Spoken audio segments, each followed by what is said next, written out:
Welcome back with a smiling face. Important note before starting: if you are a fan of audio stories, then our Patreon account is the best platform for you. Join us on Patreon for the best audiobooks ever. The Time of Awakening. The second book of the Calling. If you had met me a few weeks ago, you probably would have described me as an average teenage girl, someone normal. Now my life has changed forever and I'm as far away from normal as it gets. A living science experiment. Not only can I see ghosts, but I was genetically altered by a sinister organization called Edison Group. What does that mean? For starters, I'm a teenage necromancer whose powers are out of control. I raise the dead without even trying. Trust me, that is not a power you want to have. Ever.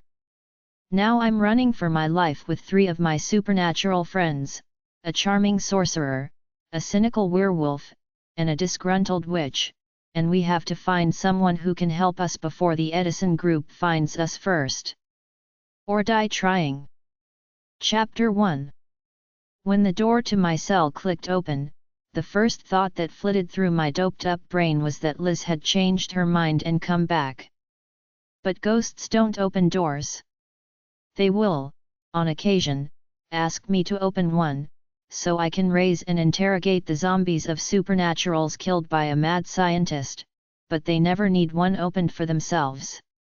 I sat up in bed and rubbed my bleary eyes, blinking away the lingering fog of the sedative. For a moment, the door stayed open only a crack.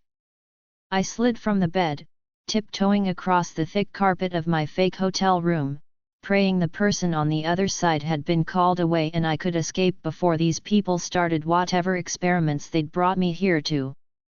"Hello, Chloe." Dr. Davidoff beamed his best kindly old man smile as he pushed the door wide. He wasn't that old, maybe 50, but in a movie, I'd cast him as the doddering absent-minded scientist. It was an act I'm sure he'd worked on until he got it just right. The woman behind him had chic blonde hair and a New York suit.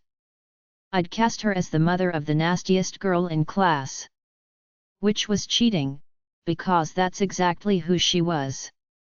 Mother of Victoria Torian Wright, the one housemate we'd left out of our plans when we'd escaped from Lyle House, and for good cause, considering she was one of the reasons I'd needed to escape. Tori's mom carried a Macy's bag, like she'd just been out shopping and popped in to conduct a few horrific experiments before heading to lunch. "I know you have a lot of questions, Chloe," Dr. Davidoff said as I sat on the edge of the bed. "We're here to answer them for you. We just need a little help from you first." "Simon and Derek," Mrs. Enright said. "Where are they?" I looked from her to Dr. Davidoff, who smiled and nodded encouragingly, like he fully expected me to turn in my friends. I'd never been an angry kid. I'd never run away from home. Never stamped my feet and screamed that life was unfair and I wished I'd never been born. Whenever my dad told me we were moving again and I needed to transfer schools, I'd swallowed a whiny but I just made new friends, nod and tell him I understood. Accept your lot. Count your blessings. Be a big girl. Now, looking back at a life of doing what I was told, I realized I'd bought into the game. When adults patted me on the head and told me I was so grown up, what they really meant was that they were glad I wasn't grown up enough yet to question, to fight back. Looking at Dr. Davidoff and Mrs. Enright, I thought of what they'd done to me, lying to me, locking me up, and I wanted to stamp my feet. Wanted to scream. But I wasn't going to give them that satisfaction. I widened my eyes as I met Mrs. Enright's gaze. "You mean you haven't found them yet?" I think she would have slapped me if Dr. Davidoff hadn't lifted his hand. "No, Chloe, we haven't found the boys," he said. "We're very concerned for Simon's safety." "Because you think Derek might hurt him?" "Not intentionally, of course. I know Derek's fond of Simon." Fond? What a strange word to use. Derek and Simon were foster brothers, tighter than any blood brothers I knew. Sure, Derek was a werewolf, but that wolf part of him was what would stop him from ever hurting Simon. He'd protect him at all costs. I'd already seen that. My skepticism must have shown on my face, because Dr. Davidoff shook his head, as if disappointed in me. All right, Chloe. If you can't spare any concern for Simon's safety, maybe you can for his health. Wada boo, my stutter cropped up most when I was nervous, and I couldn't let them know they'd struck a nerve. So I tried again, slower now. What about his health? His condition? Apparently I wasn't the only one who watched too many movies. Now they would tell me that Simon had some rare medical condition, and if he didn't get his medicine within 12 hours, he'd spontaneously combust. What condition? He has diabetes, Dr. Davidoff said. His blood sugar levels need to be monitored and regulated. With one of those blood testing things. I said slowly, thinking back. Simon had always disappeared into the bathroom before meals. I'd thought he just liked to wash up. I'd bumped into him once coming out as he'd been shoving a small black case into his pocket. That's right, Dr. Davidoff said. With proper care, diabetes is easily managed. You weren't aware of it because you didn't need to be. Simon leads a normal life. Except for one thing, Tori's mom said. She reached into the Macy's bag and took out a backpack. It looked like Simon's, but I wasn't falling for that. They'd probably bought a matching one. Sure, she pulled out a hoodie I recognized as Simon's, but he'd left behind a whole closet of clothing at Lyle House. Easy enough to grab stuff from there. Next came a pad of paper and pouch of colored pencils. Simon's room was filled with his comic book sketches. Again, easy enough to. Mrs. Enright flipped through the sketch pad, holding up pages. Simon's work in progress. He'd never have left that behind. Finally, she laid a flashlight on the table. The flashlight from Lyle House, the one I'd watched him put into his bag. Simon slipped going over the fence, she said. He had his backpack over one shoulder. It fell. Our people were right behind him, so he had to leave it. There's something in here that Simon needs much more than clothing and art supplies. She opened a navy nylon pouch. Inside were two pen-like vials, one filled with cloudy liquid, the other clear. The insulin to replace what Simon's body can't produce. He injects himself with these 3 times a day. What happens if he doesn't?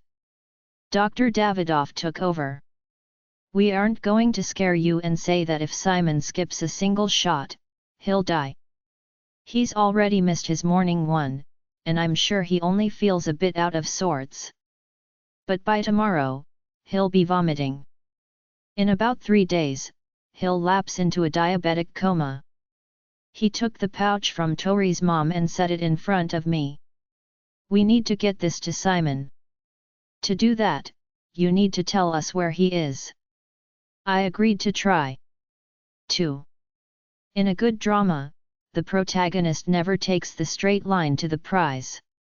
She must set out, hit an obstacle, detour around it, hit another, take a longer detour, another obstacle, another detour.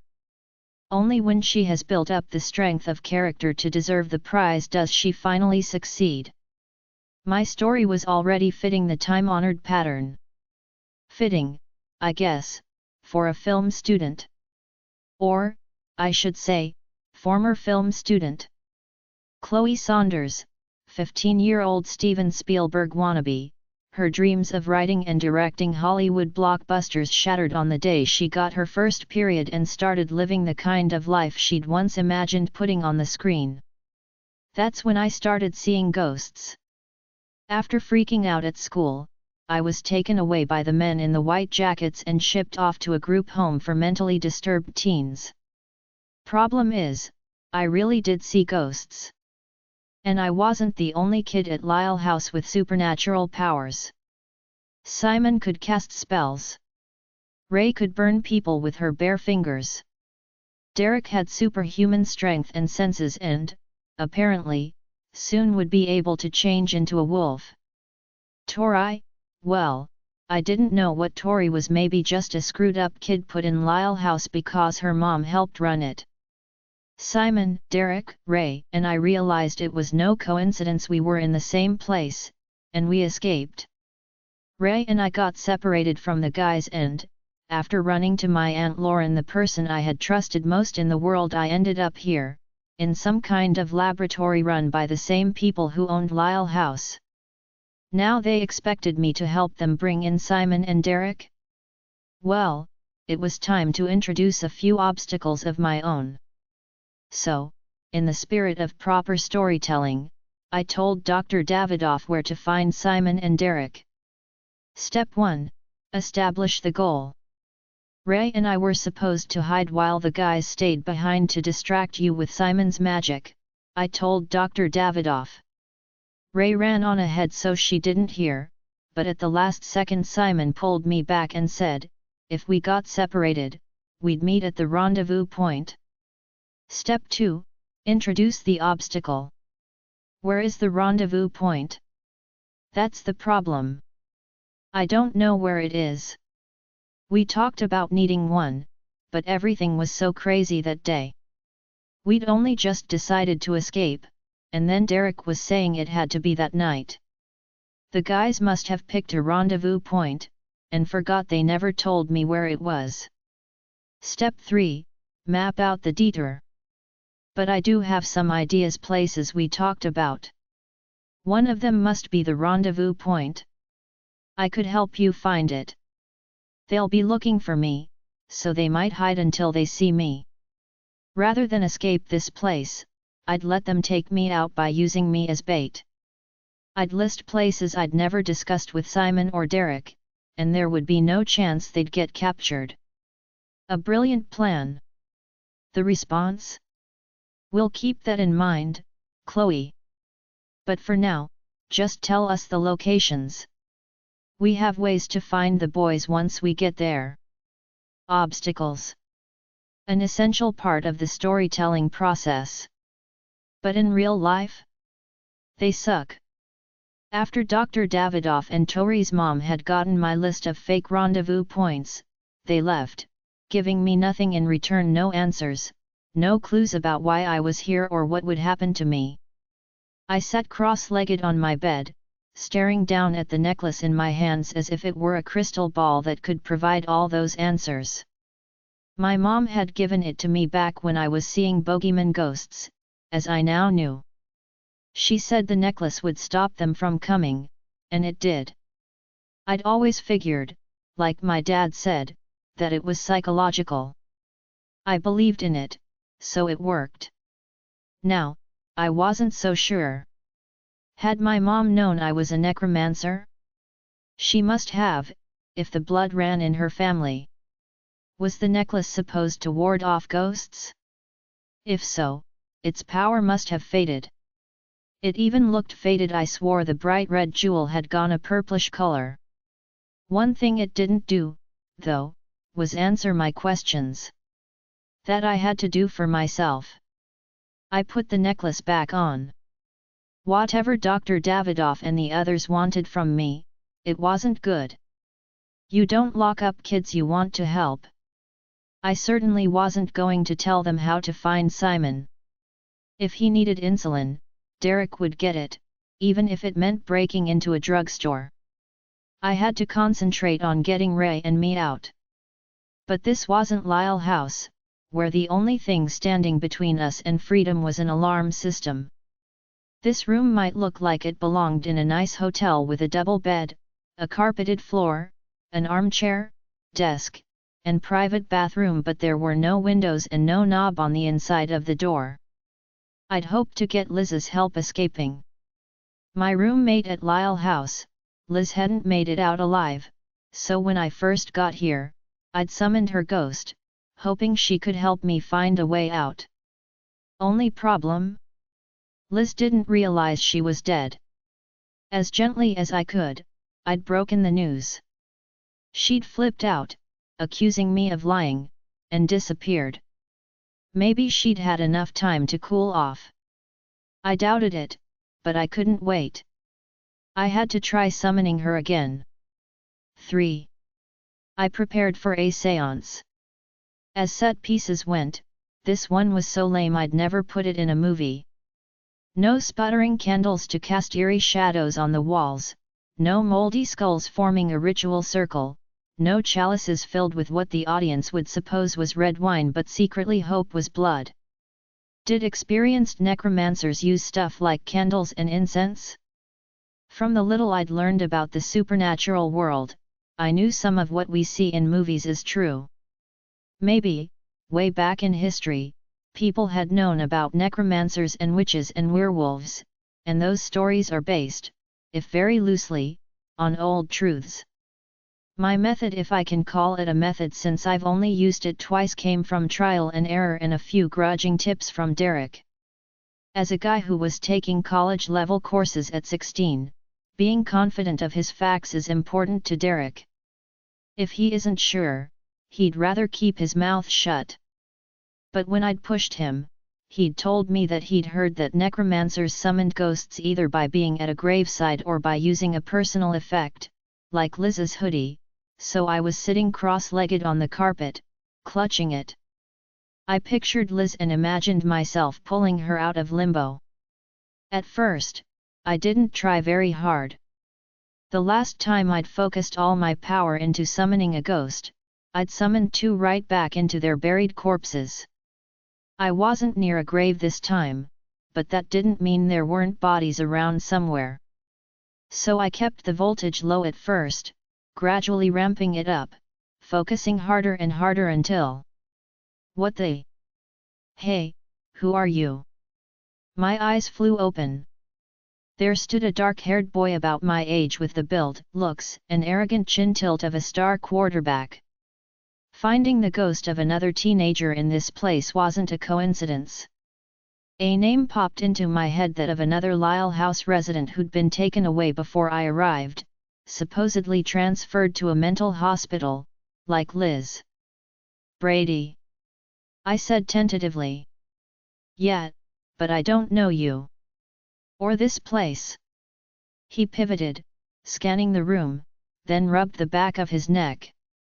I stopped myself before asking if he was okay.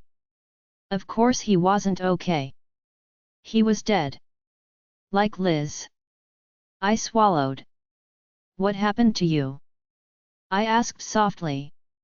He jumped, as if startled by my voice. Is someone else here? I asked, hoping he sensed Liz, beyond the pale where I couldn't see her. I thought I heard. He studied me, frowning. You brought me here. I didn't mean to. But, since you are here, can you tell me? Nothing. I can't tell you anything. He squared his shoulders. Whatever you want to talk about, I'm not interested. He looked away, determined not to be interested. When he started to fade, I was ready to let him go. Rest in peace. Then I thought about Ray and Simon and Derek. If I didn't get some answers, we might all join Brady in the afterlife. My name's Chloe, I said quickly. I'm a friend of Ray's. From Lyle House.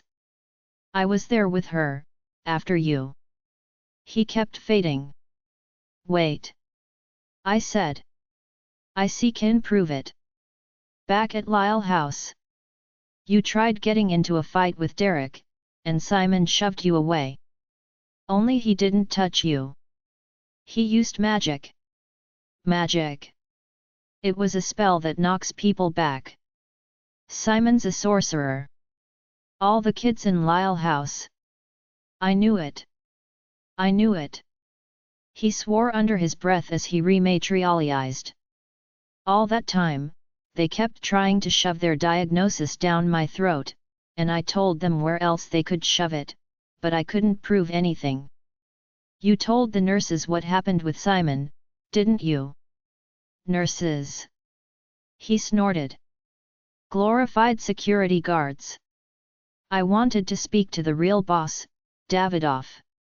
They took me to see him at this other place, looked like a warehouse. I described what I'd seen of this building when we'd arrived. Yeah, that's it. They took me inside and, his face screwed up in thought. A woman came to talk to me. A blonde. Said she was a doctor. Fellows? Aunt Lauren. My heart battered my rib cage. So this woman, Dr. Fellows. She wanted me to say Derek started the fight. That he threatened me, punched me, shoved me, whatever. I considered it a little payback for all the attitude I had to put up with from that jerk. I'd just been goofing around with him when Simon got all up in my face and smacked me with that spell. In the version I'd heard, Brady had been the one getting in Derek's face. Simon had a good reason for interfering, too. The last time Derek took a swing, he'd broken a kid's back. So Dr. Fellows wanted you to say Derek started the fight. I wouldn't. I'd have to deal with the fallout when I went back to Lyle House, and I didn't need that grief. That's when Davidoff came in. He hauled her out of the room, but I could still hear him chewing her out in the hall. She kept saying Derek was a menace, and the only reason Davidoff kept him was because he couldn't admit he made a mistake by including Derek's type. In the experiment. A chill settled in my gut. Experiment. Brady shrugged. That's all she said. Davidoff told her to shove off.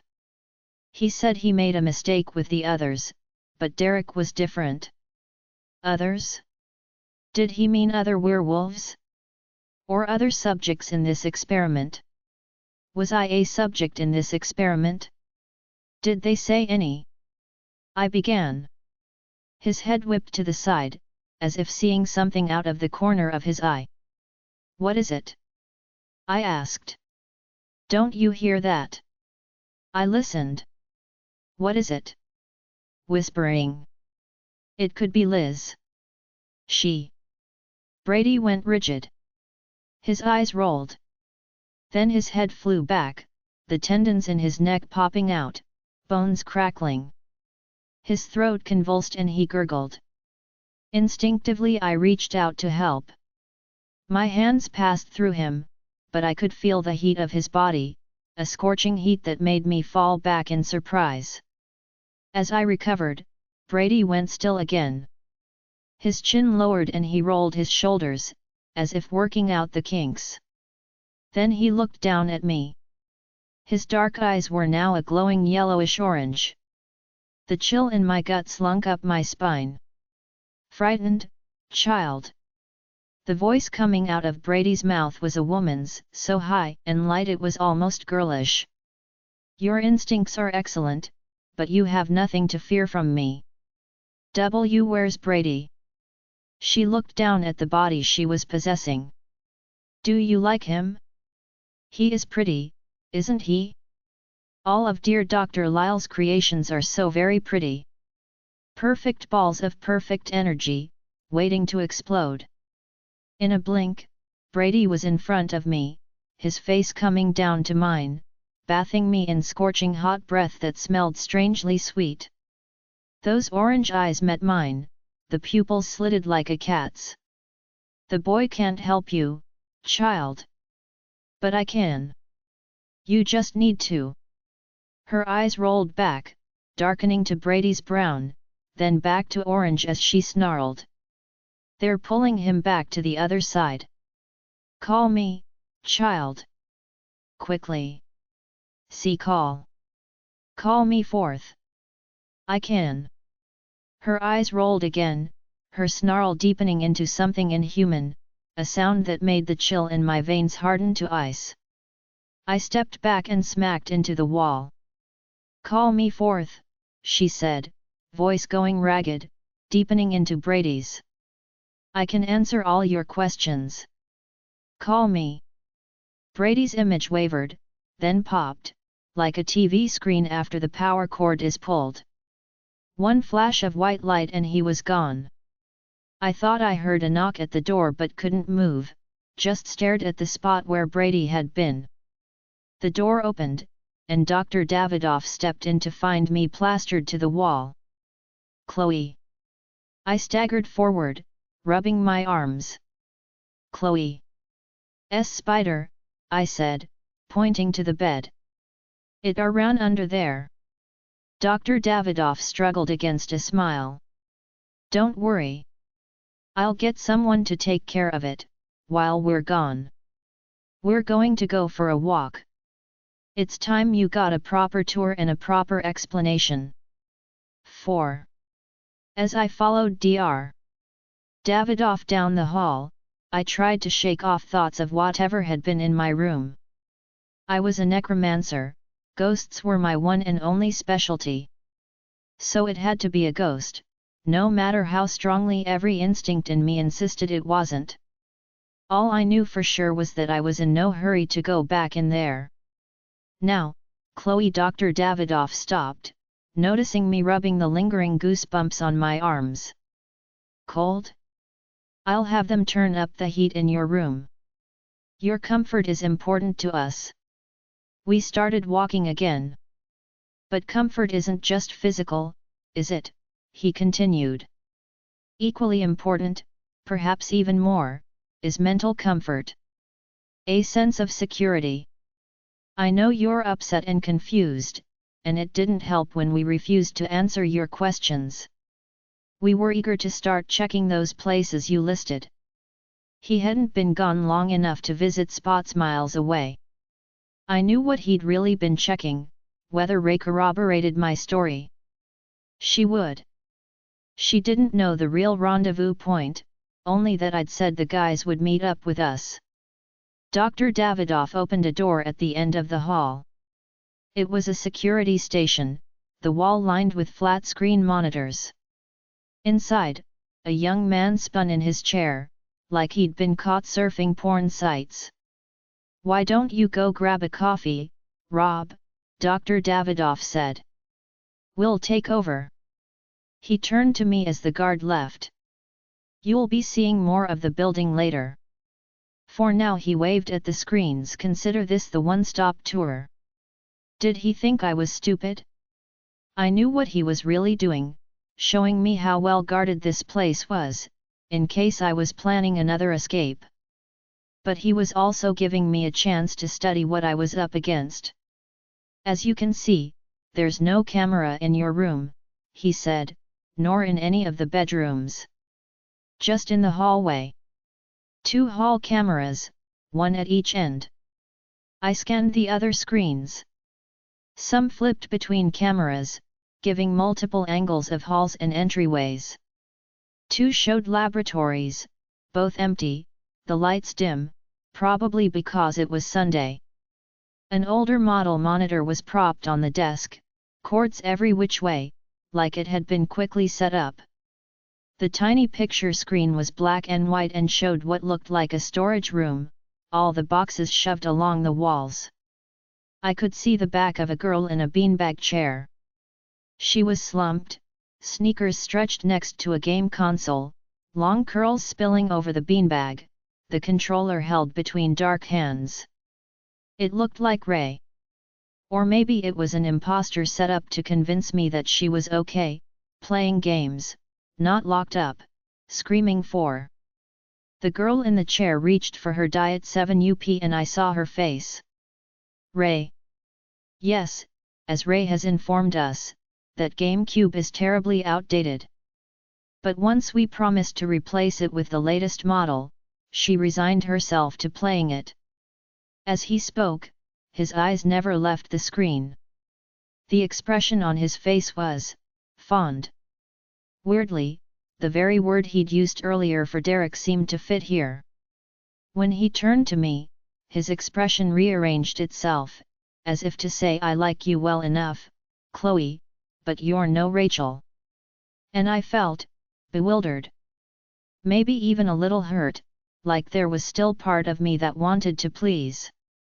He waved at the screen. As you can see, we weren't prepared to have you kids with us here, but we're adjusting. While it will never be as cozy as Lyle House, the 5 of you will be comfortable here, perhaps more so, with all those unfortunate misrepresentations corrected. 5 of us? That must mean he didn't plan to put Derek down like a rabid dog, as Aunt Lauren wanted. I breathed a soft sigh of relief. I won't apologize, Chloe, Dr. Davidoff continued. Perhaps I should, but we thought setting up Lyle House was the best way to handle the situation. He waved me to a chair. There were 2, the one the security guard had vacated in a second, pushed against the wall. As I stepped toward the second one, it rolled from the shadows and stopped right in front of me. No, that's not a ghost, Dr. Davidoff said. They can't move objects in our world unless they happen to be a very specific kind, namely the ghost of an agito. A what? Agito. It's Latin roughly translating to put into motion. Half-demons come in many types, as you'll discover. An agito's power, as the name might suggest, is telekinesis. Moving things with the mind. Very good. And it is an agito who moved that chair, though one who is still very much alive. You. He smiled and, for a second, the mask of the doddering old fool cracked, and I caught a glimpse of the real man beneath. What I saw was pride and arrogance, like a classmate flashing his A&D paper as if to say top that. Yes, I'm a supernatural, as is almost everyone who works here. I know what you must have been thinking, that we're humans who've discovered your powers and wish to destroy what we don't understand, like in those comic books. The X-Men. I don't know what was more shocking, that Dr. Davidoff and his colleagues were supernaturals or the image of this stooped, awkward man reading X-Men.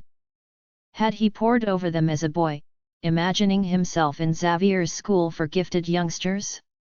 Did that mean Aunt Lauren was a necromancer? That she saw ghosts, too? He continued before I could ask anything. The Edison Group was founded by supernaturals 80 years ago. And as much as it has grown since those early days, it's still an institution run by supernaturals and for supernaturals, dedicated to bettering the lives of our kind. Edison Group. Named after Thomas Edison. The guy who invented the light bulb. That's what he's best known for. He also invented the movie projector, which I'm sure you're grateful for. Yet you, Chloe, have accomplished something he dreamed of but never succeeded in doing. A dramatic pause. Contacting the dead. Thomas Edison wanted to talk to the dead.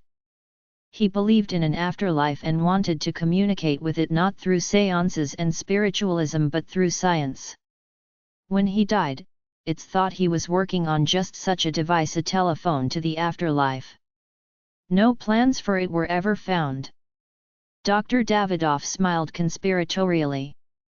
Or, at least, not officially.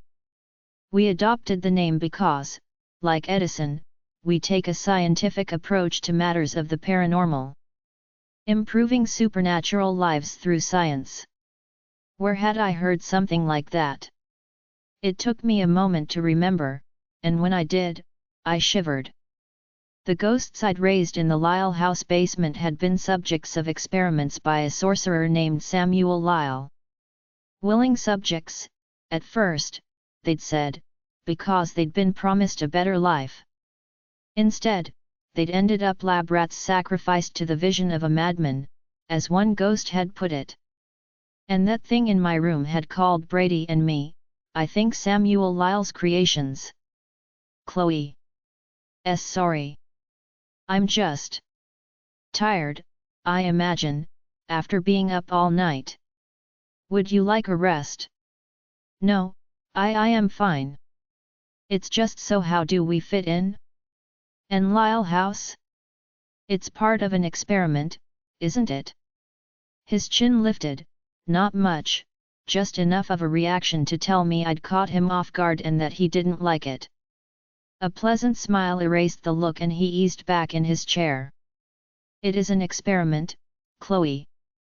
I know how that must sound, but I assure you, it's a non-invasive study, using only benign psychological therapy. Benign? There was nothing benign about what had happened to Liz and Brady. Okay, so we're part of this experiment, I said. Being a supernatural is both a blessing and curse. Adolescence is the most difficult time for us, as our powers begin to manifest. One of the Edison Group's theories is that it might be easier if our children don't know of their future. Don't know they're supernatural. Yes, instead allowing them to grow up as human, assimilating into human society without anxiety over the upcoming transition. You and the others are part of that study. For most, it has worked. But for others, such as you, your powers came too quickly. We needed to ease you into the truth and ensure you didn't harm yourselves or anyone else in the meantime. So they put us into a group home and told us we were crazy? Drugged us? That made no sense. What about Simon and Derek, who'd already known what they were? How could they be part of this study? But Derek clearly was, if what Brady said was right. What about that thing calling us Dr. Lyle's creations? What about Brady and Liz, permanently removed from this study? Murdered. You don't kill a subject when he doesn't respond well to your benign psychological therapy. They'd lied all along. Did I really think they'd fess up now? If I wanted the truth, I needed to do what I'd been doing. Search for my own answers. So I let Dr. Davidoff blather on, telling me about their study, about the other kids, about how we'd be fixed and out of here in no time. And I smiled and nodded and started making my own plans. 5. When Dr. Davidoff was done with the propaganda, he took me to see Ray, who was still in that makeshift game room playing Zelda. He opened the door and waved me in, then closed it, leaving us alone. Game time over, Ray said, turning slowly. Just let me finish. Seeing me, she leaped up, controller clattering to the floor. She hugged me, then pulled back. Your arm, she said. Did I hurt?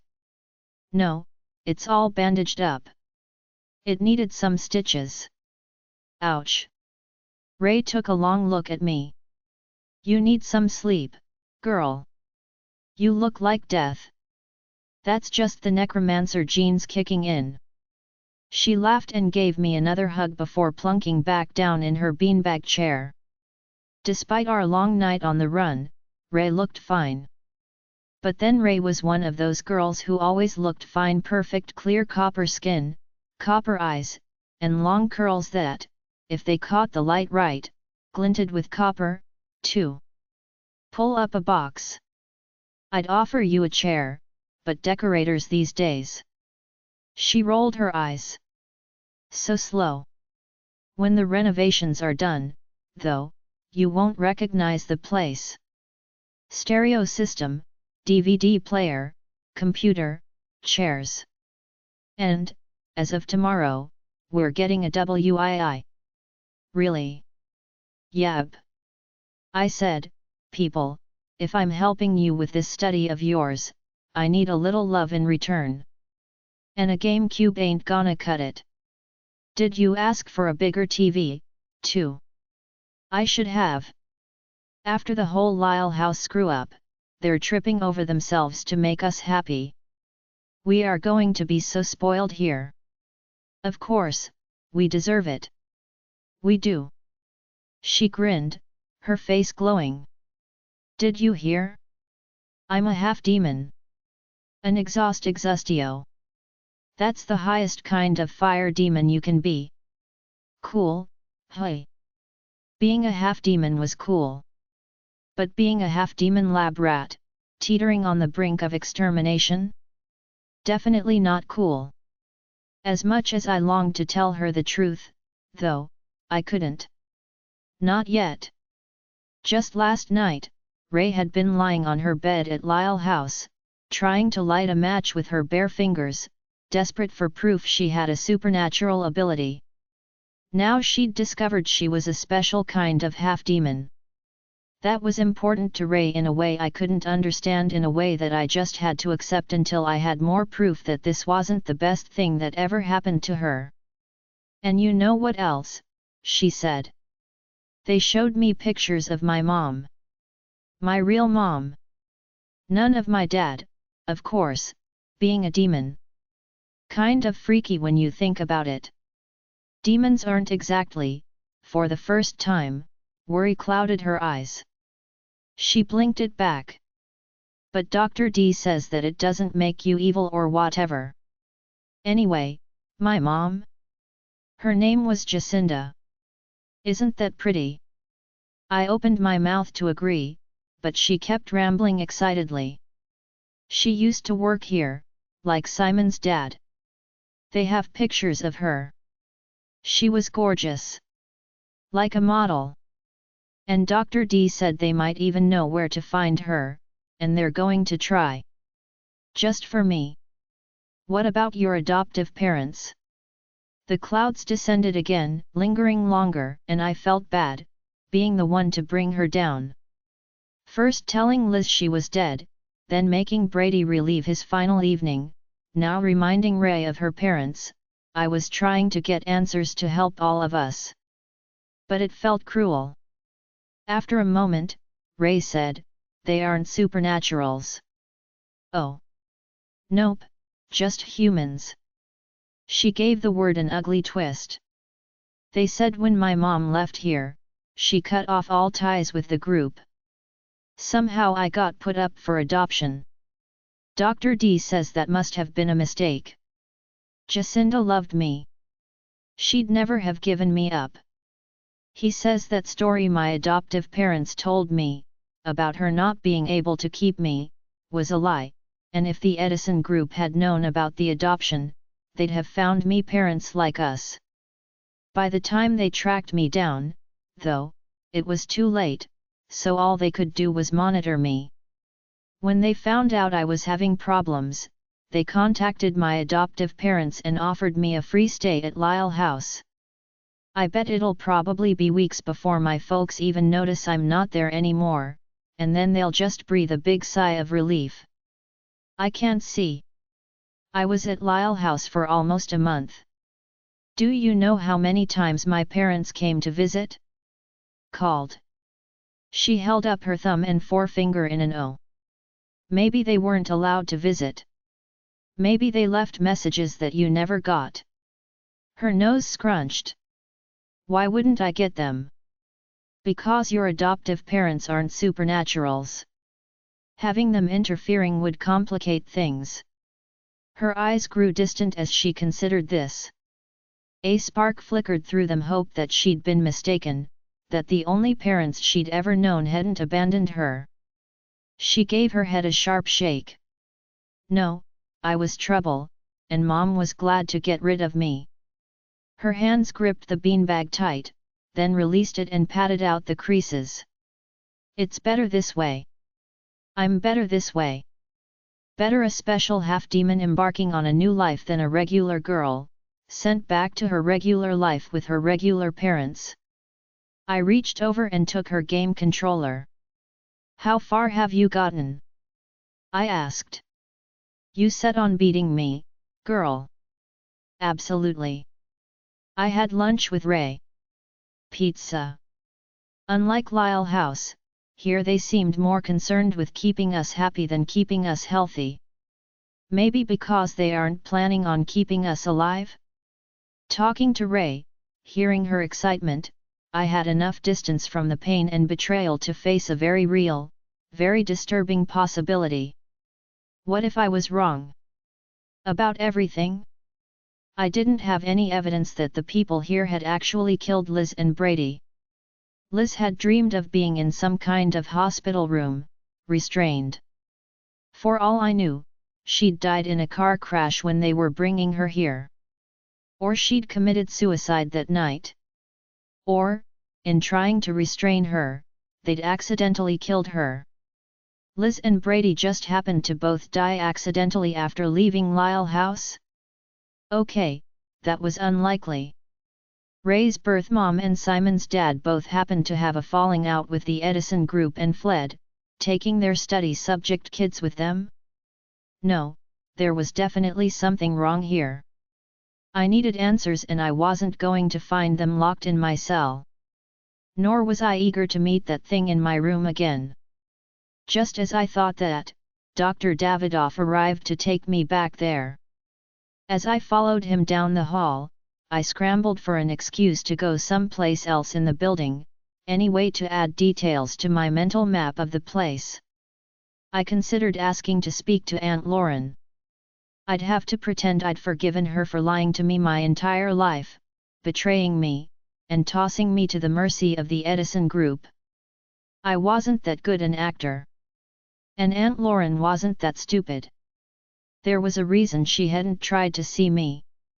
She was biding her time, waiting until I got lonely for a familiar face, desperate for excuses. Until then, she'd stay away. There was one other person I could ask to speak to. The thought made my skin crawl almost as much as the thought of seeing Aunt Lauren. But I needed answers. Dr. Davidoff, I said as we approached my door. Yes, Chloe. Is Tori here? She is. I was thinking, I'd like to see her, make sure she's all right. 6. Dr. Davidoff declared that a splendid idea, meaning he had no clue I'd figured out that Tori was the one who tipped them off to our escape. As for getting a better look at the place, that plan didn't work so well. Her cell turned out to be only a few doors from mine. The doctor ushered me in, then locked the door. When the bolt slid home, I inched back, ready to scream at the first sign of trouble. At my last up-close and personal encounter with Victoria Enright, she'd knocked me out with a brick, tied me up, and left me alone in a pitch-black basement crawl space. So I could be forgiven if that locked door made me nervous. The only light in the room came from the bedside clock. Tori. A figure rose from the mattress, her short hair a halo of spikes. Hey. I guess if stern lectures don't work, they can always resort to torture. Tell them I surrender, as long as they take you away. Please. I came to gloat. I stepped toward her. Sure. I came to gloat. Get a good laugh at you, locked in a cell, just like I am down the hall. If you say we're in this together, I'm going to hurl. Hey, we wouldn't be in this at all if it wasn't for you telling the nurses on us. Only you didn't count on getting locked away yourself.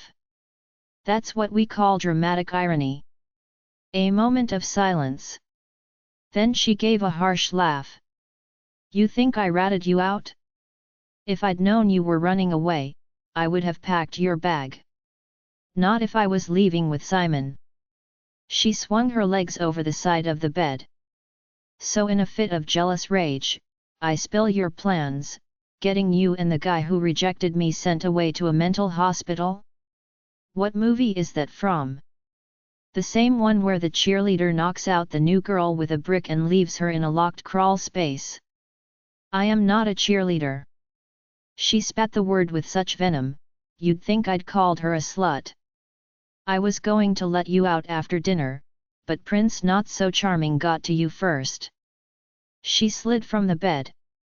I liked Simon, but no guy is worth humiliating myself over. You want someone to blame? Check the mirror. You're the one who stirred things up. You and your ghosts. You got Liz sent away, got Derek in trouble, got me in trouble. You got you in trouble. I didn't do anything. Of course you didn't. She stepped closer. Her skin looked yellow, and purple underscored her brown eyes. I've got a sister just like you, Chloe. She's the cheerleader, the cute little blonde, bats her eyelashes and everyone comes running. Just like you at Lyle House, with Simon tripping over himself to help you. Even Derek rushed to your rescue. I didn't do anything. That's the point. You can't do anything. You're a silly, useless Barbie, just like my sister. I'm smarter, tougher, more popular. But does that matter? No. She towered a head above me, staring down. All anyone cares about is the helpless little blonde. But being helpless only works when there's someone around to save you. She lifted her hands. Sparks leaped from her fingers. When I fell back, she grinned. Why don't you call Derek to help you now, Chloe? Or your little ghost friends? Tori advanced, the sparks swirling into a ball of blue light between her raised hands. She whipped her hands down. I dove. The ball shot over my shoulder, hit the wall, and exploded into a shower of sparks that singed my cheek. I got to my feet, backing toward the door. Tori raised her hands and swung them down, and an invisible force knocked me over again. The room shook, every piece of furniture rocking and chattering. Even Tori looked surprised. Why you're a witch, I said. Am I? She bore down on me, her eyes as wild as her hair. Nice for someone to tell me. My mother insisted it was all in my head. She shipped me off to Lyle House, had me diagnosed as bipolar, and gave me a cartload of meds. And I gulped them because I didn't want to disappoint her. She slammed down her hands. Lightning bolts flew from her fingertips, heading straight for me. Tori's eyes went wide with shock, her lips parting in a silent no.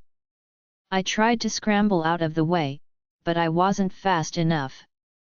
As those crackling bolts came at me, a figure materialized, a girl in a nightgown. Liz. She shoved the dresser, and it shot from the wall and into the bolt's path. Wood splintered. The mirror glass shattered, raining shards down on me as I crouched, head down. When I lifted my head, the room was silent and Liz was gone. The dresser lay on its side with a smoldering hole through it, and all I could think was, that could have been me. Tori sat huddled on the floor, her knees pulled up, her face buried against them as she rocked. I didn't mean it, I didn't mean it. I get so mad, so mad. And it just happens. Like Liz, making things fly when she got angry. Like Ray, burning her mom in a fight. Like Derek, throwing a kid and breaking his back. What would happen if I got mad enough? Uncontrollable powers. That wasn't normal for supernaturals. It couldn't be. I took a slow step toward Tori. Tori, I. The door whacked open, and Tori's mom barreled in. She stopped short when she saw the destruction. Victoria Enright. The name came out in a snarl worthy of a werewolf. What have you done? It wasn't her, I said. It was me. We argued and I stared at the hole blasted through the dresser and I couldn't finish the sentence. I know very well who's responsible for this, Miss Chloe. Tori's mom turned that snarl on me. Though I don't doubt you played your role. You're quite the little instigator, aren't you? Diane, that's enough, Dr. Davidoff snapped from the doorway. Help your daughter clean up her mess. Chloe, come with me. Instigator? Me? 2 weeks ago, I would have laughed at the thought. But now, Tori said this all started with me, with the guys wanting to save the helpless little girl. I hated that idea. Yet she had a point. Derek had wanted Simon to leave Lyle House and find their dad. Simon wouldn't leave Derek, who refused to go because he was afraid he'd hurt someone else. When Derek figured out I was a necromancer, he found his weapon to beat down Simon's defenses. One damsel in distress, to go. I was the poor girl who didn't know anything about being a necromancer, who kept making mistakes, getting closer and closer to being shipped off to a mental hospital. See her, Simon? She's in danger. She needs your help. Take her, find Dad, and he'll fix everything. I'd been furious with Derek, and I'd called him on it. But I hadn't refused to go along with the plan. We needed Simon's dad, all of us did. Even Derek, who'd eventually joined us when our escape had been uncovered and he had no choice. If I'd known what was going to happen, would I have stopped searching for answers back at Lyle House? Would I have accepted the diagnosis, taken my meds, shut up, and gotten released? No. Harsh truth was better than comfortable lies. It had to be. Dr. Davidoff took me back to my room, and I told myself I was fine with that. I needed to be alone so I could try again to contact Liz, now that I knew she was still around. I started slowly, gradually increasing my efforts until I heard a voice so soft it could have been a hiss from the vent. I looked around, hoping to see Liz in her Minnie Mouse nightshirt and giraffe socks. But there was only me. Liz. A soft, hesitant yes. I'm sorry, I said, getting to my feet. I know you're angry with me, but it didn't seem right not to tell you the truth. She didn't answer. I'm going to find out who killed you. I promise. The words flew to my lips like I was reading a script, but at least I'd had the sense to shut my mouth before promising to avenge her death. That was one of those things that made perfect sense on the screen, but in real life, you think great, and how exactly would I do that? Liz stayed silent, like she was holding out for more. Can I see you?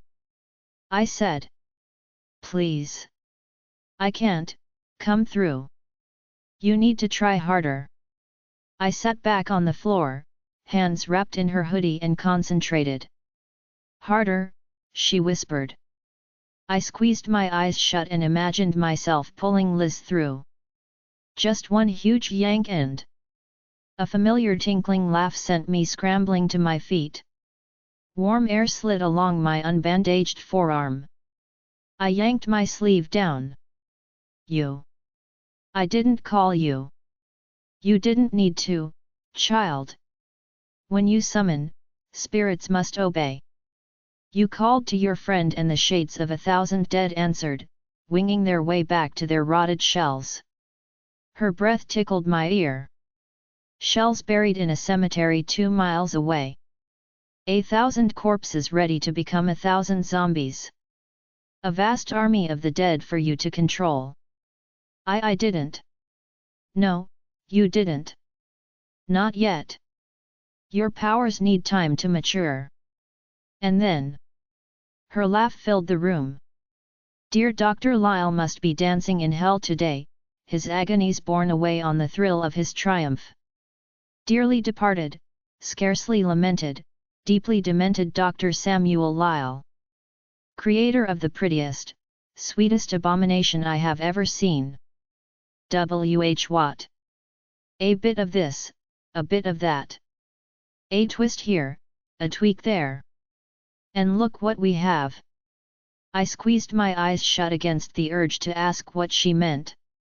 Whatever this thing was, I couldn't trust her, no more than I could trust Dr. Davidoff and the Edison Group. What do you want? I asked. The same thing you do. Freedom from this place. I settled onto the bed.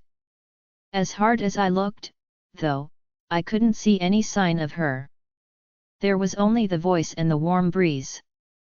You're trapped here? I asked. Like a fairy under a bell jar, metaphorically speaking. Fairies are a product of the human imagination. Little people flitting about on wings?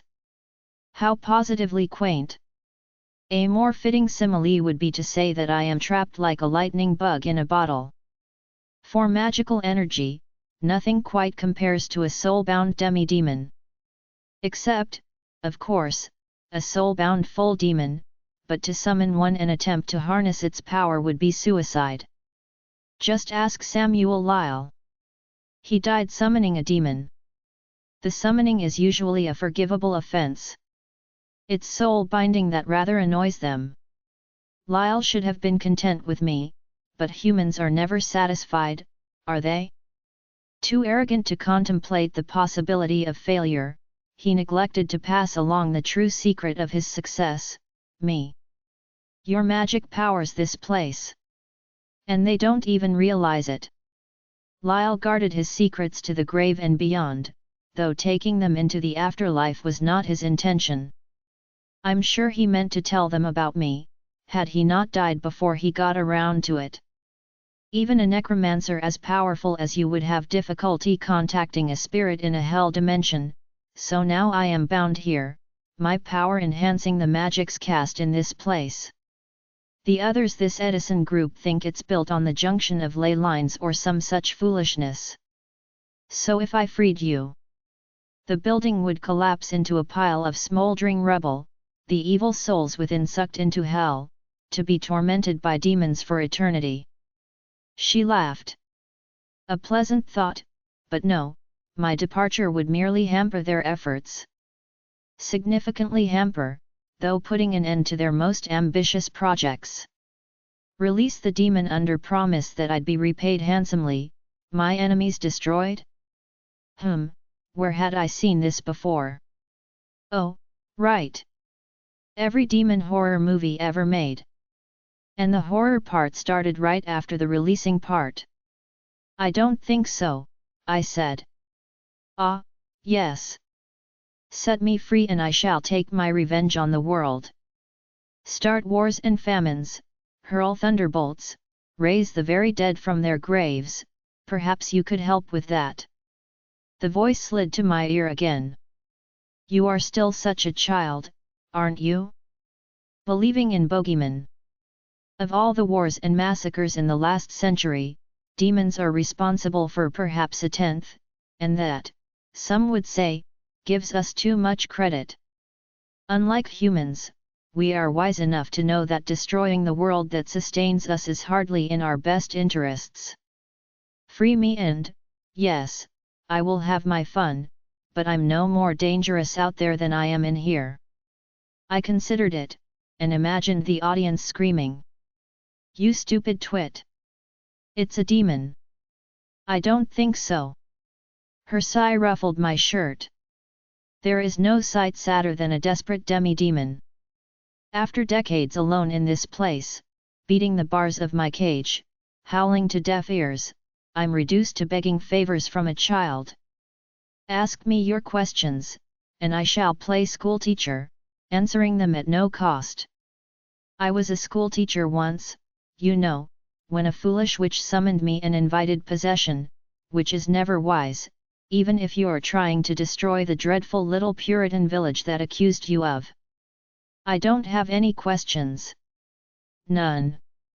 None. Her voice snaked around me. Speaking of witches, I could tell you a secret about the dark-haired one you visited. Her mother, too ambitious by far, heard of another witch bearing a sorcerer's child, so she had to do the same. Now she's paying the price. A mixed-blood spellcaster is always dangerous. Tori's dad is a sorcerer. I said in spite of myself. The man she calls daddy? No. Her real father? Yes. So that is why I stopped. No, I don't want to know. Of course you do. How about the wolf boy? I heard them talking to you about him. I remember the pups. They lived here, you know. They. 4 pups, cute as could be. Perfect little predators, flashing fangs and claws even before they could change forms, all but the biggest of the litter. The lone wolf. The smart wolf. When his pack brothers flashed those fangs and claws one time too many, those who'd opposed the inclusion of the beasties got their way. What happened? What happens to pups that bite their owner's hand? They were killed, of course. All but the clever one who didn't play their wolfy games. He got to go away and be a real boy. Her voice tickled my ear again. What else can I tell you? Nothing. I want you to leave.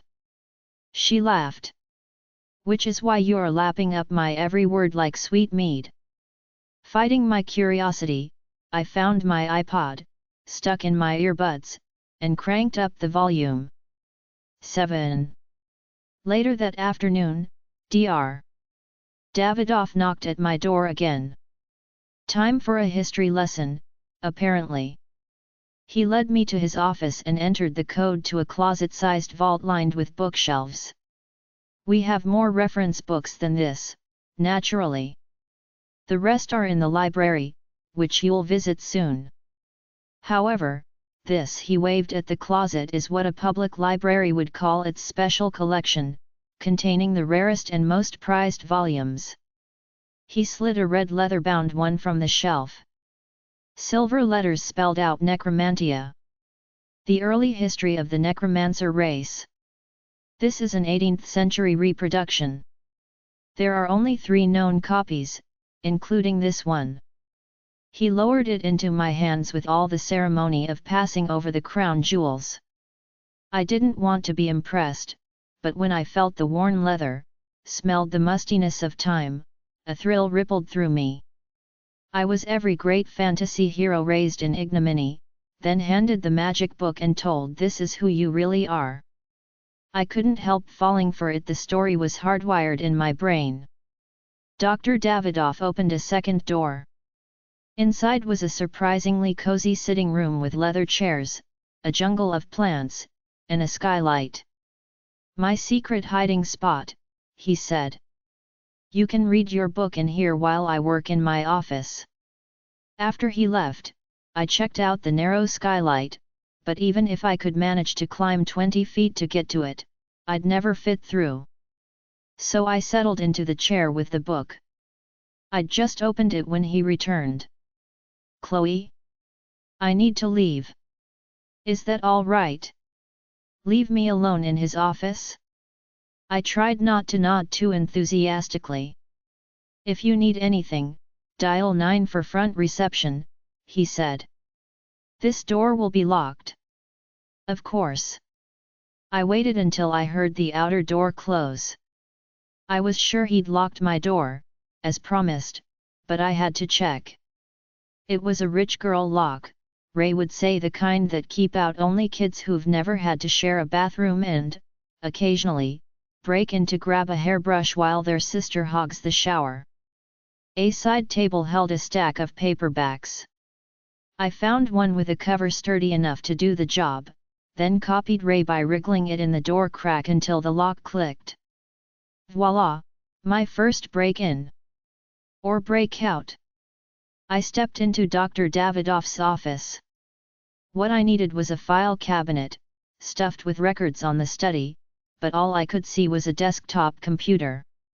At least it was a Mac. I was more familiar with those than PCs. I jiggled the mouse and the computer popped out of sleep mode. The user login screen appeared. There was only one user account, Davidoff, with an 8-ball as the graphic. I clicked it and got the password box. Ignoring it, I clicked on Forgot Password. The hint appeared, usual. In other words, his usual password, I supposed. That really helped. At the password prompt, I typed Davidoff. Then Marcel. Do you really think it could be that easy?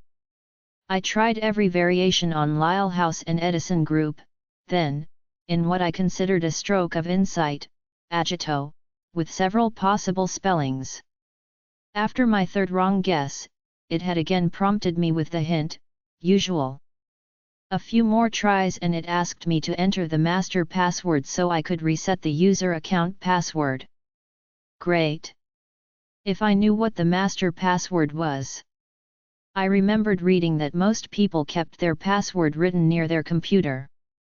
I checked under the keyboard, under the mouse pad, under the monitor. As I peered under the desk, a voice whispered, "It's Jacinda." I jumped so fast I banged my head. A tinkling laugh. "Careful, child.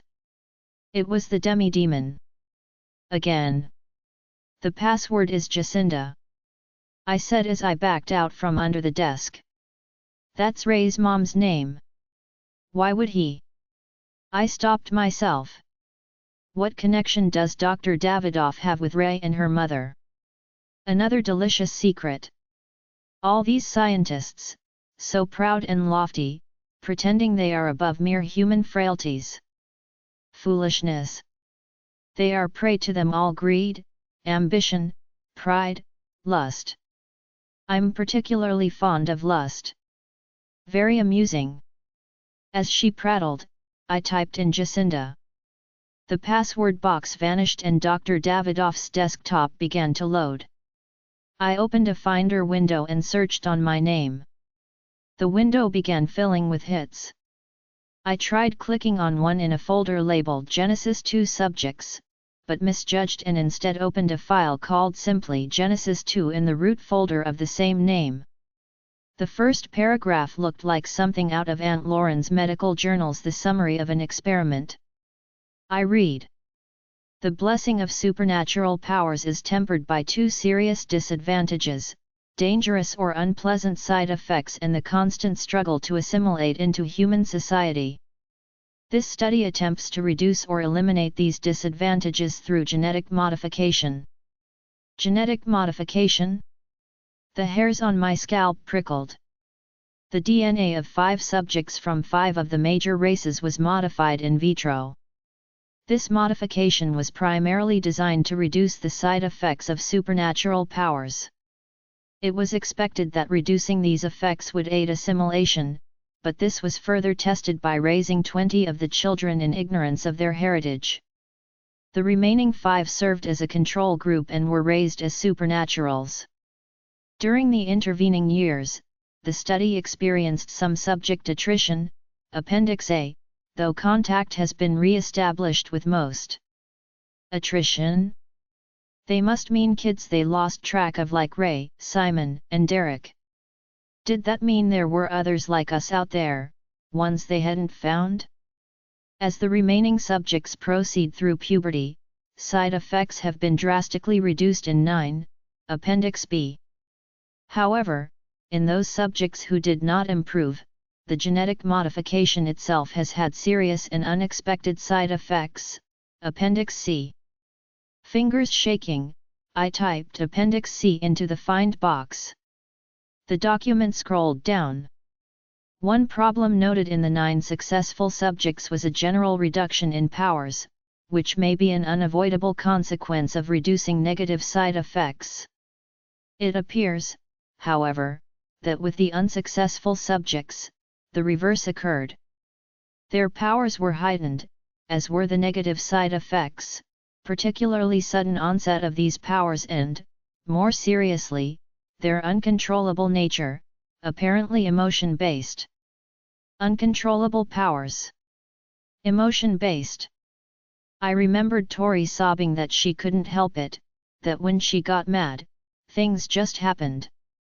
Like Liz. Like Derek. Like Ray. Like me.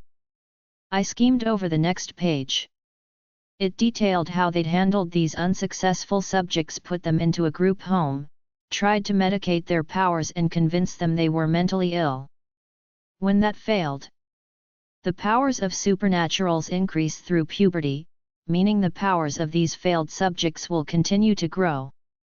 It can be reasonably hypothesized that their powers will become more volatile and uncontrollable, threatening the lives of the subjects, the lives of innocents around them, and, perhaps most important, posing an immense exposure risk to the entire supernatural world. We undertook this experiment in hopes of bettering the lives of all supernaturals. We cannot, through our actions, endanger that same world.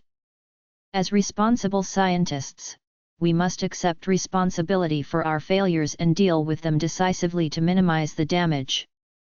While the decision was not unanimous, it was agreed that if the predetermined rehabilitation process fails, the subject must, with deep regret, be terminated quickly and humanely.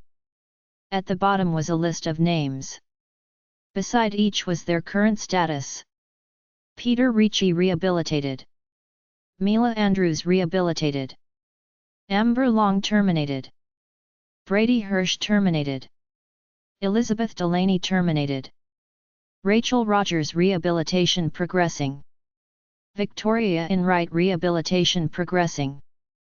And finally, at the bottom, 2 names. Derek Souza? Chloe Saunders? I don't know how long I stared at that list and those question marks before something hit my skull. I spun as a stapler bounced onto the carpet. Café Mocha, said Dr. Davidoff, right outside the door. Decaf, non-fat. As I logged off, my gaze flipped between the reading room door and the knee-hole under the desk. The knee-hole was closer, but then I'd be trapped. A spurt of courage sent me lunging for the door. I made it to the door, not through it into the reading room as the hall door clicked open. I wheeled and pressed myself against the wall, beside a tall bookcase. I was out of sight but just barely. I reached for the reading room doorknob. If I opened it wide enough to get through, though, he'd notice. Go to the desk, I pleaded. Check your email. Check your voice messages. Just please, please, please, don't check on me. His footsteps headed straight for me. I plastered myself to the wall and held my breath. His arm appeared. Then his knee. Then he stopped. The arm and knee turned toward the desk.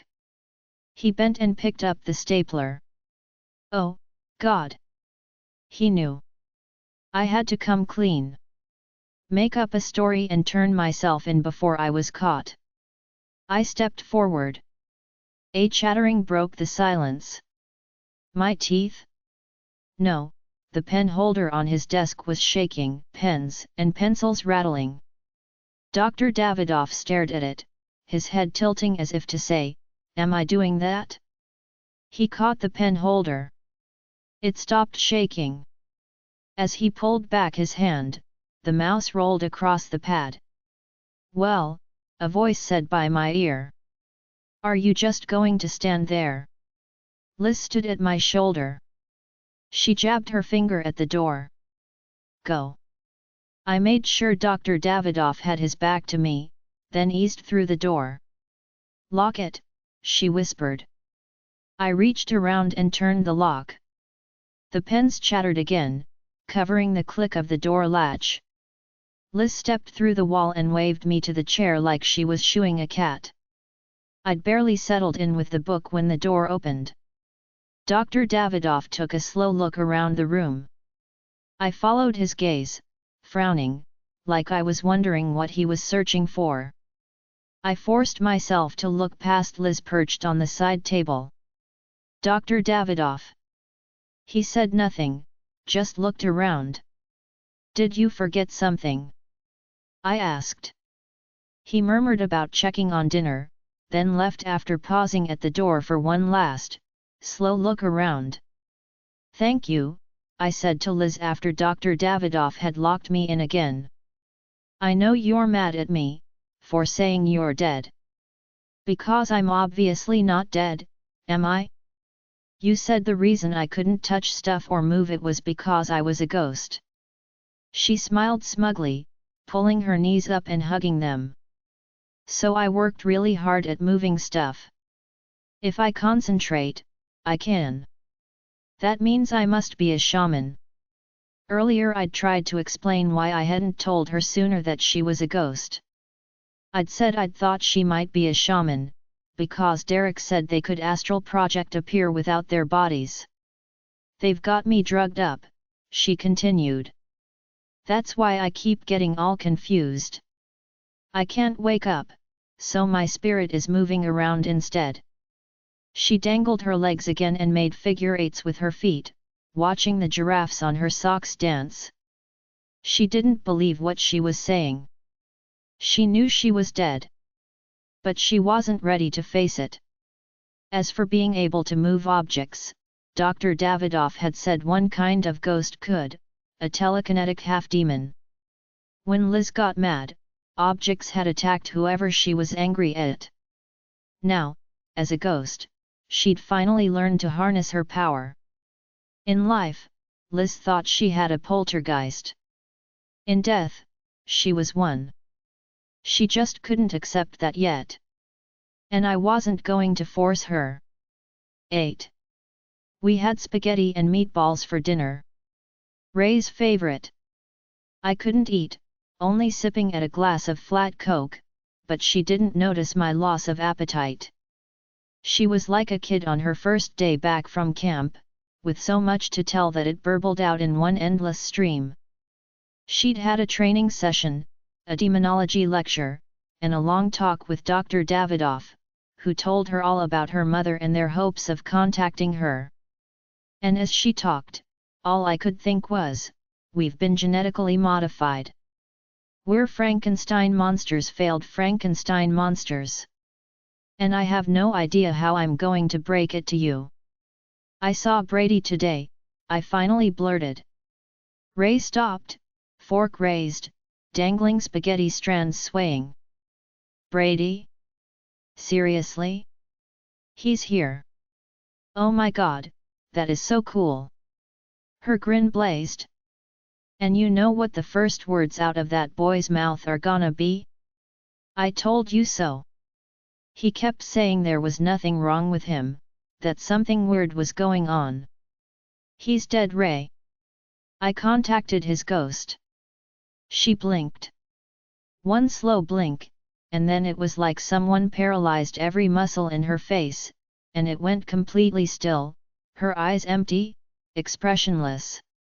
I am sorry. I didn't mean to blurt it out like. Why would you make up such a? She seemed to chew over her words, searching for the best, before spitting out vicious lie. Lie? No. I'd never. Why are you doing this, Chloe? Because we're in danger. We've been genetically modified and it didn't work. The Edison group killed Liz and Brady and it's only a matter of time before they kill us all. Mwahaha. You really do watch too many movies, don't you? And now those boys have brainwashed you with their conspiracy theory crap. Conspiracy theory? All their talk about Lyle House and the evil people Simon's dad worked for. Those guys have you so brainwashed, you need to make the Edison group into the bad guys. So don't tell me stories about Liz and Brady being dead. My voice went as cold as hers. You don't believe me? Fine. I'll summon Liz and you can ask her a question only she could answer. Don't bother. I stood. No, really. I insist. It'll only take a section. When I closed my eyes, her chair squealed. Fingers clamped around my forearm. I opened my eyes to see her face, inches away. Don't play games, Chloe. I'm sure you can make me think Liz is here. I looked into her eyes and saw a glimmer of fear. Ray wouldn't let me summon Liz because she didn't want to know the truth. Just let me, I began. No. She gripped my arm tighter, her fingers scorching hot. I gasped and yanked back. She let go quickly and a stricken look crossed her face. She started to apologize, then stopped herself, marched across the room, called reception, and said we were done with dinner. I was actually glad to get back to my cell. I needed to figure out how I could convince Ray that we needed to escape, and what I'd do if I couldn't. I had to get out. Those question marks beside Derek's name meant they hadn't decided what to do with him, and I'd already known that. Now I'd seen the same marks beside my name. I needed to come up with an escape plan fast. But the moment I stretched out on my bed to start thinking, I discovered that my Coke at dinner hadn't been just flat. It had been drugged. I fell into a dreamless sleep and didn't wake until someone touched my shoulder. I opened my eyes to see Sue, the gray-haired woman who'd chased us at the factory yard. She stood there, smiling down at me like a kindly nurse. My stomach twisted and I had to glance away. "Time to get up, honey," she said. "Dr. Davidoff let you sleep in today, but we have a full afternoon of lessons that I'm sure you don't want to miss." "Afternoon?" I said, sitting up. "What time is it?" "Almost 11:30. Rachel and Victoria are finishing up their morning lessons and they'll meet you in the dining room for lunch." 9. Lunch was veggie wraps, salad, and bottled water. Tori's choice apparently. Ray said a polite hello to me, then not another word. At least she'd made eye contact, though, which was more than I could say for Tori. We were finishing up when Dr. Davidoff came in. "I apologize for the interruption, girls," he said, "but I need to speak to Chloe." I rose. "Sure. Where?" "Here's fine." He took his time settling into a chair. Sweat trickled down the back of my neck, like a kid singled out in front of the class. "We appreciate the help you've given us to try finding Simon, Chloe. We're very worried, as you girls know." "Sure," Ray said. "He needs that medicine. If I had any idea where to find him, I'd tell." She stopped and looked at me. Tori did the same, and I understood why I wasn't getting this lecture in private. "I gave you that list of places," I said quickly. "That's all I have." "They weren't there, Chloe," Dr. Davidoff said. "So we've reconsidered your offer. We'd like to take you along on our search this afternoon." That crash I heard? The collision of clichés. 1. Never look a gift horse in the mouth. 2. If it sounds too good to be true, it probably is. I'd been lied to and misled often enough in the last few days that I wasn't just questioning this horse's dental health, I was examining him from nose to tail. "You want me to go with you?" "Yes, and, with luck, the boys will see you and come out." "There's just one problem." "Oh, I was sure there were lots of problems with this scenario." "The places you've given us don't seem right," he said. "The boys are clever, and their dad taught them well. They'd either choose a private spot or a very public one, and the possibilities you've provided are neither. We think there might be one you forgot to mention." He paused, meeting my gaze. "If there isn't, then we don't see the point of taking you along." "That second crash?" The sound of the other shoe dropping. Dr. Davidoff knew why I wanted to go with them, and he'd decided to play my game. Did I dare play along? "Come on, Chloe," Ray whispered. "You'd better not think you're protecting them by keeping your mouth shut," Tori said. "Simon's sick, Chloe. If he dies, I hope he haunts you until." "That's enough, Tori," Dr. Davidoff said. "I might have another idea," I said. "Oh God, I'd better have another idea." As hard as I thought, though, I needed time to come up with something good, and I wasn't going to get that time. So I stumbled through a lame story about Derek and me running through that factory yard, until we found a hiding spot. Maybe that's where he meant for our rendezvous spot. Only it had been dark, and we'd run through so many buildings that I wasn't sure exactly which one we'd hidden in, but I'd recognize it when I saw it. Dr. Davidoff smiled, and I braced for him to call me on it, but he just said, "Then it's a good thing you're coming, isn't it?" "And me?" Tori said. "I've barely been out of my room since we got here, and I haven't been outside since Chloe arrived at Lyle House. I want to go, too." "It isn't a field trip," Ray muttered. "Your help, while appreciated, won't be necessary," Dr. Davidoff said. "You think I want to help?" "Sure, I'll look around, for Simon's sake. But I need to go shopping." "Shopping?" Dr. Davidoff stared at her like he must have misheard. "We all did. Do you know how long it's been since I got new stuff? It's spring, and everything I have is from last year." "The tragedy. Someone call Amnesty International." Ray looked at Tori. "You'll survive. I'm sure it all still fits you. Which is more than we can say for your wardrobe. Like another wrap, Rachel? You've only had 2 so far." Ray lifted her hand, fingers splayed at Tori. "Like 3rd-degree burns, Queen Victoria? You've only had 1st-degree so far. Girls, that's enough. Victoria. And when my mom locked me away at Lyle House, she made me a deal. If I got better, she'd buy me a new laptop. Best on the market." "Why?" Ray said. "So you can IM your friends faster." "No, so I can work on my entrance package for software design camp at MIT." Ray laughed, and Tori glared. She was serious. "Tori the computer geek?" I tried to picture it, but even my imagination wasn't that good. Tori turned to Dr. Davidoff.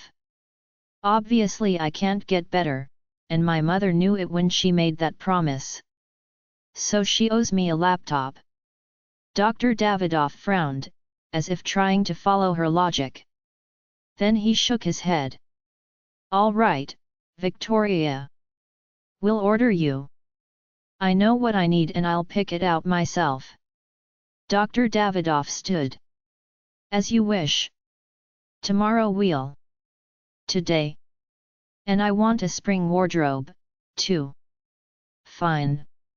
I'll ask someone to take you."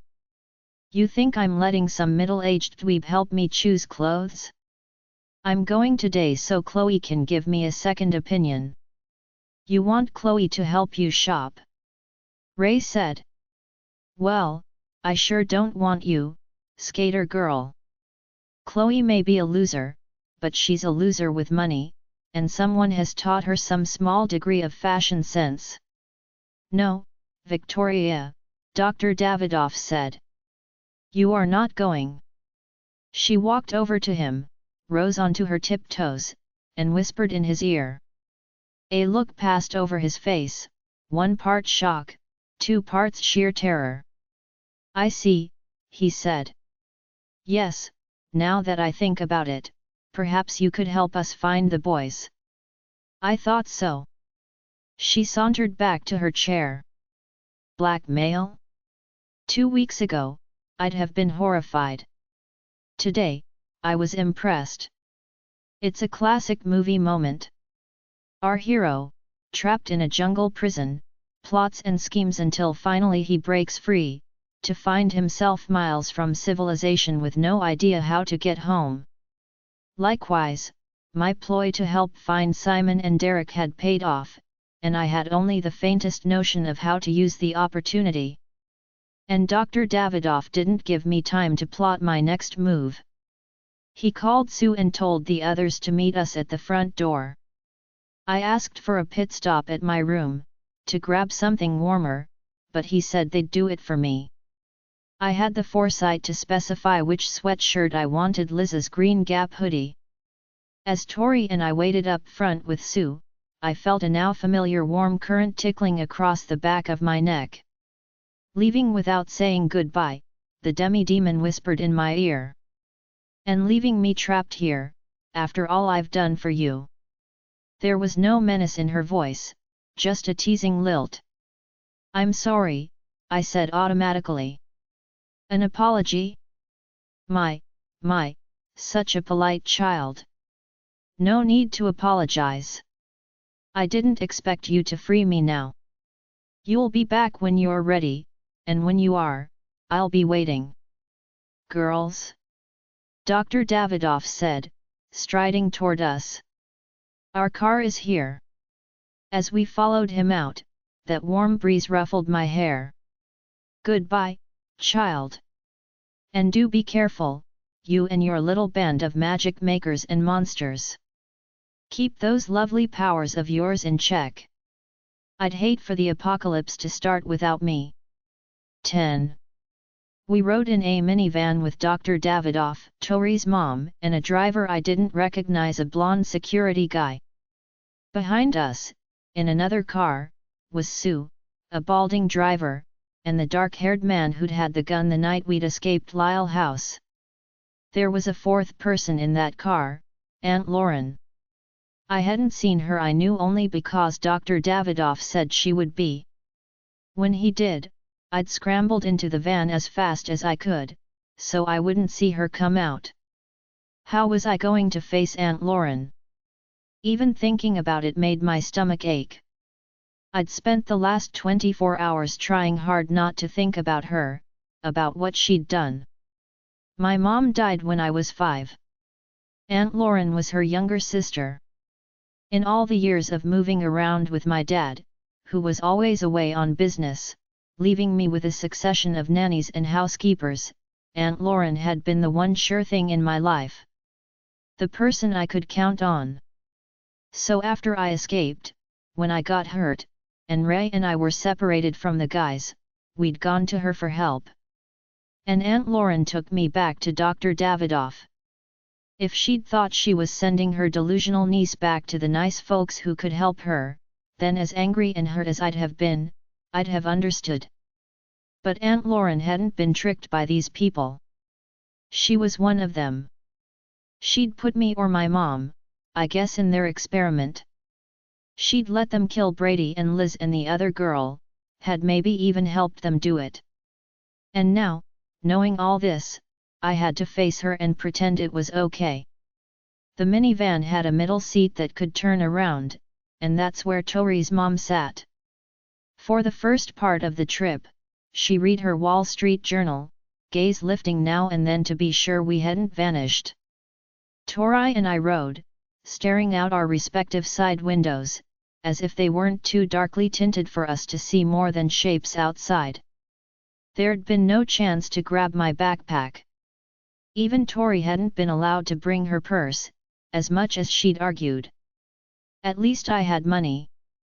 I'd arrived at Lyle House with my wad of 20s and my bank card stuffed in my shoe, and they were still there.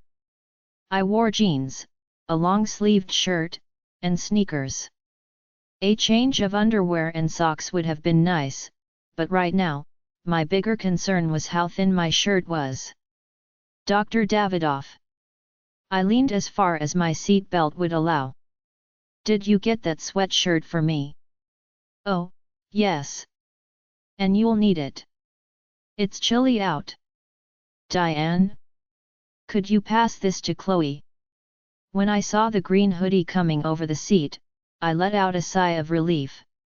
Isn't that Liz's? Tori said. I don't think so. No.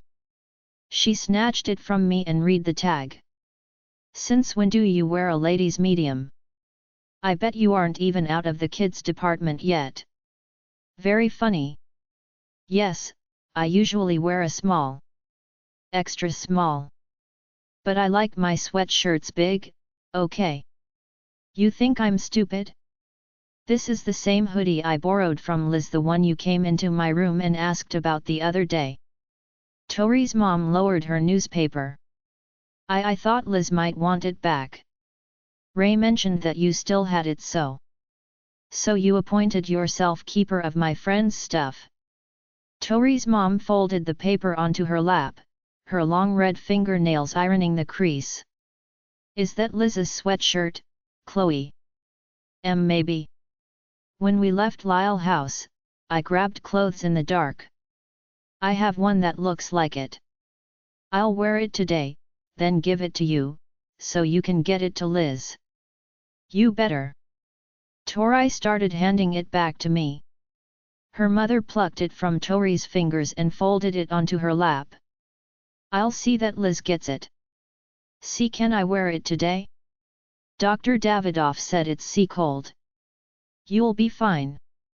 Tori rolled her eyes. It's no big deal, Mom. Just give it to her. I said, no. What part of that isn't clear, Victoria? Tori grumbled under her breath and turned back to her window.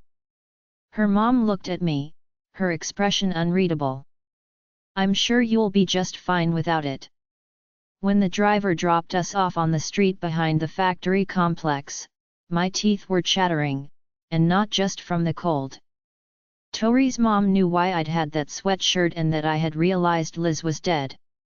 Why else would a necromancer make a point of getting a personal article from her? First Dr. Davidoff, now Tori's mom. Did anyone not see through my schemes? Maybe one person. The one who might still see me as sweet little Chloe. The one who thought I hadn't really meant to run away from Lyle House but just got caught up in the plots of those boys. Aunt Lauren. I walked over as she got out of the car with Sue. I felt like I was looking at a stranger who'd taken my aunt's form. You're freezing. She rubbed my arms, being careful with the injured one. Where's your coat? I saw Tori's mom watching. If I tattled to Aunt Lauren, she'd tell her why I wanted Liz's hoodie. I forgot it. It was warmer last week. She looked around. Does anyone have an extra? The dark-haired man from Saturday night climbed from the front seat and held out a nylon jacket. Thanks, Mike, Aunt Lauren said, and helped me into it. The sleeves dangled 6 inches past my fingertips. I rolled them up, hoping the extra folds would keep me warmer, but the jacket was so thin it didn't even seem to stop the wind. Do you have the insulin? I asked. I do, Hon. Don't worry. As the group prepared for the search, I stayed close to Aunt Lauren. She liked that, and kept her arm around me, rubbing my shoulder, as if to keep me warm. I gritted my teeth and let her. Now, Chloe, Dr. Davidoff said when everyone was ready, tell us where to look. The real rendezvous point was the warehouse nearest the factory. So the goal was to keep them as far from that as possible, in case the guys decided now was a good time to check in. We started in the warehouse where you guys tracked us and I did this. I lifted my injured arm. Climbing out the window, Dr. Davidoff said. I nodded. I didn't know I'd hurt myself, so we ran. Derek wanted to get us as far from that warehouse as possible. We seemed to run and run, going around all these storage buildings, trying to find a good hiding spot. I wasn't paying much attention. It was dark and I couldn't see. Derek could, so I followed him. A werewolf's enhanced night vision, Dr. Davidoff murmured. We finally found a spot that Derek said would make a good place to hide and we should stay there until you guys left.